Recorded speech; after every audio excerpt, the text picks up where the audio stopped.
Hello everyone, welcome to our channel. ये notice है central university of Orissa से और ये रिलेटेड है फैकल्टी पोजीशंस जो कि एसोसिएट प्रोफेसर्स के लिए है। About central university of Orissa, यहाँ पर नोटिस निकाला है सेंट्रल यूनिवर्सिटी ऑफ उड़ीसा ने। अब इसमें क्या क्या बोला गया है वो देख लेते हैं। ठीक है, employment notification for faculty position associate professor के लिए है।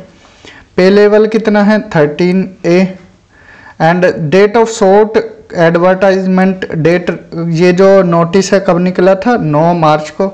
Then date of detailed advertisement in the university की वेबसाइट पर 9 को ही आ गया था।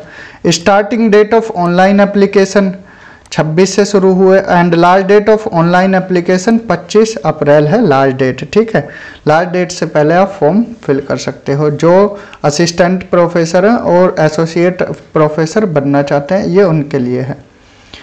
ठीक है, यहाँ पर वेबसाइट दी गई है, यूनिवर्सिटी की वेबसाइट पर जाकर फॉर्म फिल कर सकते हैं। किस डिपार्टमेंट में कितनी पोस्ट है ये देख लेते हैं। इंग्लिश में 1 पोस्ट है टोटल और वो ओबीसी के लिए रिजर्व है। उड़िया के लिए 1 पोस्ट है, वो भी एसटी के लिए रिजर्व है। सोशोलॉजी में 1 पोस्ट है, वो 1 पोस्ट जनरल कैटेगरी के लिए है। जर्नलिज्म एंड मास कम्युनिकेशन ये है 1 पोस्ट और ये जनरल के लिए अवेलेबल है। एंथ्रोपोलॉजी में 2 पोस्ट है, एक एससी के लिए और एक ओबीसी के लिए। इकोनॉमिक्स में 2 पोस्ट है, एक जनरल और एक एससी।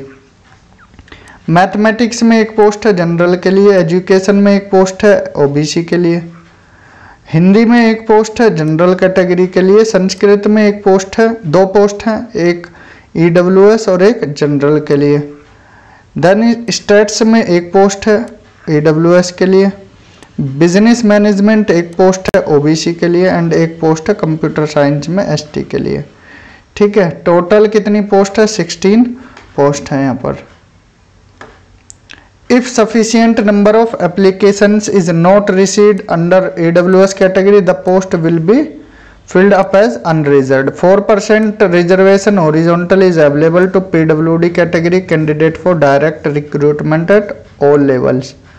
ठीक है, 4% रिजर्वेशन है PWD कैटेगरी के लिए। Essential qualification for appointment of teacher in the university associate professor के लिए यहाँ पर क्वालिफिकेशन बताई गई है। Associate professor of science, social science, humanities, journalism and mass communication and language के लिए क्या यहाँ पर क्वालिफिकेशन मांगी है। अ गुड एकेडमिक रिकॉर्ड होना चाहिए with a PhD degree in the concerned allied relevant discipline. पहली बात पीएचडी होनी चाहिए। दूसरी बात मास्टर्स में 55% से ऊपर मार्क्स होने चाहिए। Third one minimum of 8 years का एक्सपीरियंस होना चाहिए टीचिंग में और रिसर्च में। ठीक है, in an academic research position as an assistant professor in a university और कॉलेज। ठीक है, तो ये 3 क्वालिफिकेशन मांगी है। Associate professor of business management में पीएचडी डिग्री होनी चाहिए रेलिवेंट फील्ड में एंड फर्स्ट क्लास और इक्विवेलेंट एट आइदर बैचलर और मास्टर लेवल पर होनी चाहिए। 6 साल का यहाँ पर क्या है, एटलीस्ट 8 साल का एक्सपीरियंस, 6 रिसर्च पेपर। ठीक है, एजुकेशन में 55% मार्क्स मांगे हैं पीजी में और post graduation degree in education with minimum 55% marks. PhD degree होनी चाहिए एजुकेशन में और वही 8 साल का एक्सपीरियंस। ठीक है, यहाँ पर स्पेशलाइजेशन मांगा है इंग्लिश वालों के लिए Odia, sociology, journalism and mass communication, anthro, economics, mathematics, education, Hindi, Sanskrit, stats, business management, computer science. तो आप यहाँ पर पढ़ सकते हो, स्पेशलाइजेशन मांगा है। ठीक है, general note for qualification and relaxation वही 55% मार्क्स जनरल कैटेगरी के लिए है और 5% मार्क्स का रिलैक्सेशन है जो एससी, एसटी और ओबीसी है और पीडब्ल्यूडी कैटेगरी के कैंडिडेट है। तो जनरल इंस्ट्रक्शन है, इनको आप रीड कर सकते हो क्या क्या इंस्ट्रक्शन है। ठीक है, हमारा उद्देश्य था आपको क्या है यहाँ पर जॉब के बारे में बताना, बाकी तो आप देखिए पढ़ लोगे इनको। ठीक है, जो असिस्टेंट प्रोफेसर से एसोसिएट बनने जा रहे हैं सीधी सी बात है वो पढ़ सकते हैं। हमारा काम है आपको नोटिफाई करना है, ठीक है, कहाँ पर कौन सी वैकेंसी आई है।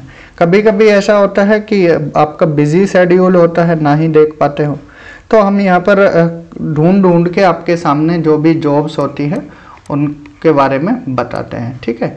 इस वीडियो में इतना ही, मिलते हैं अगली वीडियो में किसी और नोटिफिकेशन के साथ। तब तक ध्यान रखें। Thank you, have a good day.